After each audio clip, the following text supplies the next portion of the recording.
your money potentially growing by thousands of dollars a week. Right. Now, for a lot of people, that sounds, maybe a bit out there, like only for the super rich. Yeah.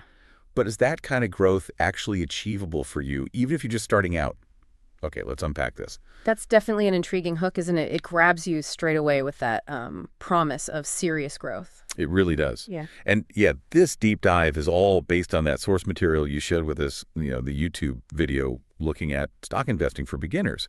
So our mission today is basically to walk you through that source. We want to pull out the absolutely key concepts, the strategies, the practical steps it talks about, for anyone looking to understand how to actually start investing in stocks and, maybe build some real long-term wealth, especially with things like inflation hanging around. And I think what really sets the stage well in that source is the personal story it tells. It contrasts the father who saved really diligently, but saw inflation just eat away at his money's value, right, with the son who took a different route through investing and actually saw, significant growth.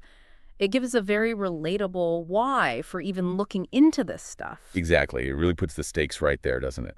So, okay, we're going to filter that video right down.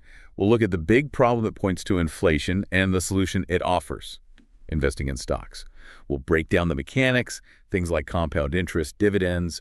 We'll cover the crucial groundwork the source says you absolutely need before you even think about buying a stock. Then walk through how to actually get started and really get into the specific strategies in the video, particularly its big focus on index funds.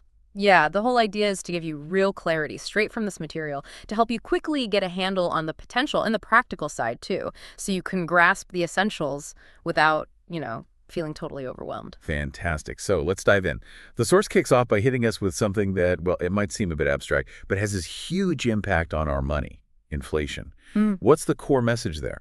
Well, it uses that father's story perfectly to show it. The point is, simply saving cash is just not enough.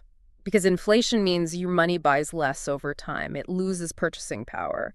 The video actually cites the average U.S. inflation rate over the last 60 years as 3.8% a year. Which is a really powerful number when you think about it. Because if your savings aren't earning more than that 3.8% just sitting there, well, you're actually losing ground every single year. It's like this silent tax chipping away at what you've saved. Exactly. And, traditional savings accounts, they rarely offer anything close to the returns needed. The source suggests maybe 8 to 10% annually to both beat inflation and actually grow your wealth meaningfully. Okay, so if savings accounts usually fall short, where does the source suggest you might find those higher potential returns? The stock market, right. And it simplifies it nicely. A stock is just owning a tiny piece, a share of a company. And as someone who owns shares, a shareholder, this video points out there are basically two main ways you can potentially make money. First is capital appreciation. That's just when the stock price goes up after you buy it, so you can sell it later for a profit. And the second way? Dividends. Right. These are regular payments some companies make just directly to their shareholders. The source seems to like this because, well, you get paid just for owning the stock. You don't have to sell anything. Okay. Now, this is where the video brings in what it calls the magic, the real, engine of serious growth over time. It's compound interest. Compound interest. Yeah, it gets a lot of talk. And the source really shows why. Yeah. It explains how you earn returns not just on your initial investment, but also on the returns you've already made. It's like growth building on growth. And the video uses that pretty striking example. Investing, say, $250 a month, assuming an 8% annual return, could potentially make you a millionaire in, 42 years? But here's the kicker. Keep going just another 10 years, and that amount could more than double, maybe over $2 million. Yeah, that really drives home the video's main point about building wealth through investing. Time is your absolute most valuable asset here. Exactly. Which is why the source really pushes starting as early as you possibly can. Like yesterday, if possible. The more years your money has in the market, the longer that compounding effect has to really work its magic. Yeah. It also suggests starting young gives you more room to, ride out the market's ups and downs because you've got time on your side to recover. But, and this is important, the video is very clear. Don't just dive in blind. It lays out some really crucial financial steps you need to sort out before you start investing even a single dollar. Okay, so what's step one, according to this source? Pay off all your high-interest debt, things like credit cards especially. The logic is, well, it's pretty straightforward. There's really no point trying to earn, say, 8 or 10% investing if you're losing 15%, maybe even more, to debt interest. That debt is a guaranteed loss that's probably bigger than any investment gain you might make. Makes total sense. Okay. Okay, and step 2. Build a solid emergency fund. The source recommends having enough to cover 3 to 6 months of your essential living costs. This is your safety net. It stops you from being forced to sell your investments maybe at a bad time, during a market dip, just because you lost your job or your car needs a major repair, that sort of thing. Right. So, okay, high interest debt, gone, emergency fund sorted. Then you're ready to invest, according to the video. How does it suggest you actually, buy stocks? It mentions using investment platforms or apps, and a really key point it makes is choosing the right type of account to get tax advantages. It lists examples like a Roth IRA in the US or a stocks and shares ISA in the UK, TFSA in Canada, maybe super in Australia. Depends where you are. And why are these tax advantage accounts so important based on what the source says? Well, they offer special tax breaks. It means your investment growth is either taxed less or maybe not taxed at all. Over decades, that can save you a really significant amount of money, even though there are limits on how much you can put in each year. The video also points out something really useful now: fractional shares, which apparently wasn't really a thing in the past. Fractional shares. They feel like a total game changer for beginners, don't they?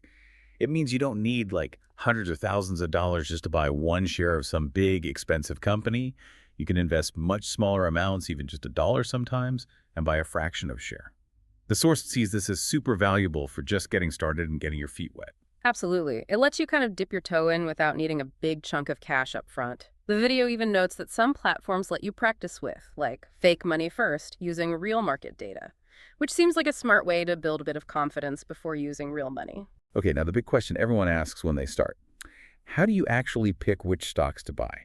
Does the source recommend trying to find the next big thing, the next Apple or Google? Well, it touches on different approaches. It mentions technical analysis. That's where traders often look at charts to predict short-term price moves. But the video's clear strategy, especially for long-term investors, is a bit different.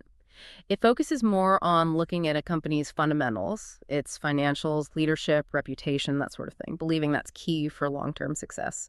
And it aims to hold individual stocks for at least, say, 2 to 5 years. But then it also says that for the majority of its own investments, it doesn't even do that deep dive into individual companies. And this brings us to what the source really champions as probably the best strategy for most people: index funds. Yes. This is presented as a way for, the average person to potentially do better than even professional investors, often with way less effort. The video uses a pretty helpful analogy, like a sports league table where the teams are companies. An index, like the S&P 500, is basically just a list of companies. The S&P 500 tracks about 500 of the biggest U.S. companies. And the power of an index fund, as the source explains it, is that with just one investment, you get exposure to all the companies on that list. So if a few companies have a bad run, their poor performance gets kind of averaged out by all the others doing okay or doing well. It's like built-in diversification. Yeah, and the source backs us up with some pretty compelling numbers. It notes the S&P 500's average annual return over the last 10 years was around 13.6%, and it makes a really strong historical claim. Based on past data, apparently no one has ever lost money if they bought and held an S&P 500 index fund for more than 20 years. That long-term data is quite striking, isn't it? Especially when the source compares it to actively managed funds, the ones run by professional fund managers who are trying to beat the market. It says, historically, those active funds have returned about 2% less per year than the market overall, on average. Yeah. And they charge higher fees. Index funds, because they just passively track an index, can have incredibly low fees, often around like 0.2% a year. And those fee differences really add up over time. It's huge. The video actually highlights 3 types of index funds it's found success with. First, S&P 500 funds tracking those big U.S. companies, noting its current heavy weighting towards tech. Second, total stock market funds, which invest in pretty much every publicly traded company in the U.S. for maximum diversification there. And third, emerging markets funds investing in growing economies around the world, seen as maybe higher risk but also potential for higher growth, and gives you that geographic diversity. It even lists specific fund names for the U.S. and U.K. markets for each category, which is helpful. And it mentions ETFs, exchange-traded funds, which work a lot like index funds, but you can buy and sell them throughout the day like individual stocks. And crucially for beginners, ETFs often allow those fractional shares we talked about, tying back to starting small. So, okay, if you're putting money into the stock market, the obvious question comes up. is it risky? How does the source deal with that concern? Yeah, it tackles risk head on. It suggests you also need to think about the risk of not investing. It brings back that father story with inflation, right?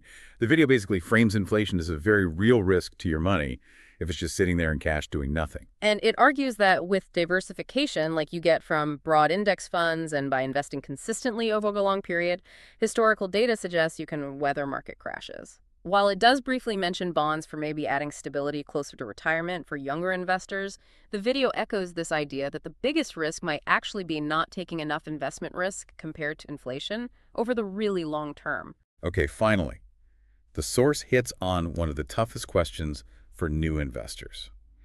When should you actually sell? For younger investors, what's the general advice given? The really strong advice is just to hold. Hold for as long as possible to let that compound growth really do its thing. It gives only 3 main reasons why someone younger, say in their 20s or 30s, should even consider selling. Those 3 reasons are: 1, you absolutely need the money for a genuine emergency, which just reinforces why having that separate emergency fund is so vital in the first place. right. 2, you're selling an individual stock that's consistently underperforming.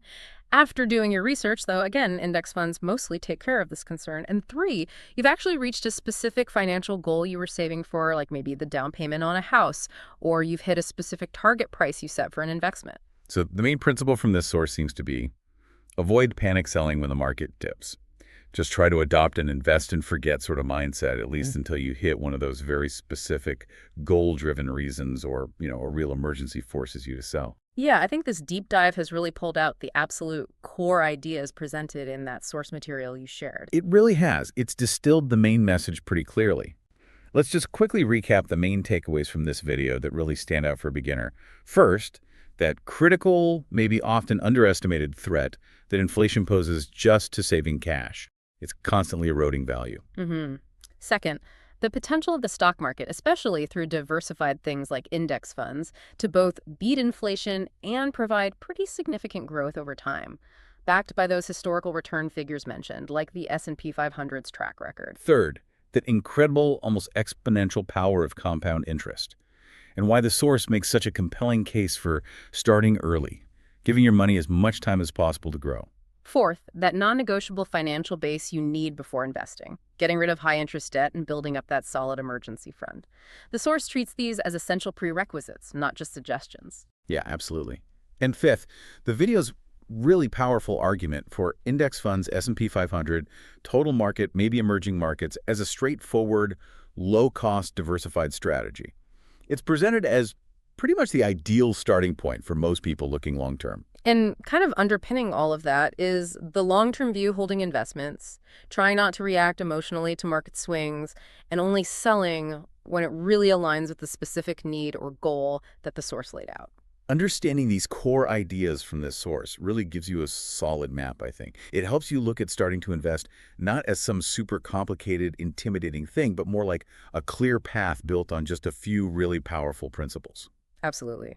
Now, thinking about all that long-term historical data, the power of compound growth that this source highlights, here's maybe a final thought for you to chew on. What might be the often underestimated risk of simply delaying that decision to start investing, even if it's just with a small amount, especially when you weigh it against the perceived risk as actually getting started?